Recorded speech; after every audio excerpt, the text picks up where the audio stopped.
নোয়াখালীর বিখ্যাত মরিচ কলার রেসিপি খেয়ে আমি একদম এর ফ্যান হয়ে গেছি। এত পরিমাণ মজা আর এত পরিমাণ টেস্টি যা বলার মতো না। এটা একবার খেলে একদম এর স্বাদ মুখে লেগে থাকবে। তো আমি কিভাবে কলাপাতা ছাড়া এই মরিচ কলার রেসিপিটা রান্না করলাম সেটাই আপনারা দেখতে থাকুন। তো প্রথমে আমি এখানে রুই মাছ ধুয়ে পরিষ্কার করে এরকম পিস পিস করে কেটে নিয়েছি। আর এখানে আপনারা যে কোনো মাছ ব্যবহার করতে পারবেন, এভাবে কেটে ছোটো ছোটো করে কেটে নিয়ে তারপর পেঁয়াজ কুচি দিয়ে দিলাম এখানে টমেটো কুচি। আর এখানে আমি একদম শিলপাটায় শুকনো মরিচ বেটে নিয়েছি। আর এখানে শুকনো মরিচ বাটায় ব্যবহার করতে হবে, আপনারা চাইলে ব্লেন্ডারেও ব্লেন্ড করতে পারবেন। তো আমি এখানে আদা বাটা ও রসুন বাটা দিয়ে দিলাম, আর দিয়ে দিলাম লবণ, আর দিয়ে দিলাম হলুদ গুঁড়ো, জিরা গুঁড়ো, অল্প পরিমাণে আমি এখানে গরম মশলা গুঁড়ো দিয়ে দিলাম, আর দিয়ে দিলাম ধনিয়া গুঁড়া, আর এখানে খাঁটি সরিষার তেল দিয়ে দিলাম। এখন সব কিছু দিয়ে আমি ভালো করে হাতে মাখিয়ে নিব।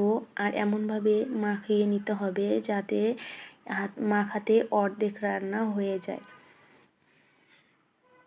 তো এখানে আমি সুন্দরভাবে এই যে মেখে নিলাম। আর একটু আমি হাতে সরিষার তেল নিয়ে আবারও চারদিকে দিয়ে ভালো করে আবারও একটু মেখে চেখে দেব। আর এই রেসিপিতে একটু সরিষার তেলটা বেশি ব্যবহার করতে হয়। তারপর আমি একটু ঢাকনা দিয়ে ঢেকে চুলার আঁচ লো মিডিয়ামে রেখে কিছুক্ষণ ওয়েট করলাম। তো 5 মিনিট পরে এই যে দেখেন একটু একটু করে তেল উঠে আসছে। তো আমি একটু আস্তে আস্তে করে নেড়ে ছেড়ে দিলাম, চারিদিক ভালো করে নেড়ে ছেড়ে দিয়ে আবারও আমি ঢাকনা দিয়ে ঢেকে একদম লো মিডিয়াম আছে রান্না করে নেব। মাছটা কিছুক্ষণ কষিয়ে নেব আর কি। তো আমি কিছুক্ষণ পরে যে আবারও ঢাকনা তুলে নিলাম, দেখেন সুন্দর মতো একদম পানি এবং তেল উঠে আসছে। তো আমি ভালো করে এখানে নেড়ে চেড়ে দিয়ে আবারও কিছুক্ষণ কষিয়ে নেব ঢাকনা দিয়ে ঢেকে, একদম সুন্দর লাল লাল যখন কষানো হবে তারপর এখানে আমি পানি ব্যবহার করব।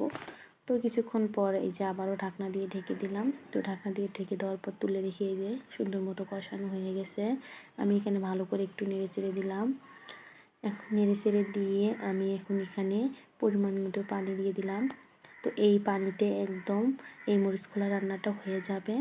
তো আমি এই যে দিয়ে ঢাকনা দিয়ে আবারও ঢেকে দিয়ে 10-12 মিনিট ওয়েট করব। 10-12 মিনিট পর এই যে ঢাকনা খুলে দেখেন প্রায় এই যে রান্নাটা হয়ে আসছে, একদম পানিটা কমে গেছে। আর চুলার আঁচ একদম লো মিডিয়ামে রেখে রান্না করতে হবে। আর এই রান্নাটা একটু ধৈর্য সহকারে রান্না করতে হবে।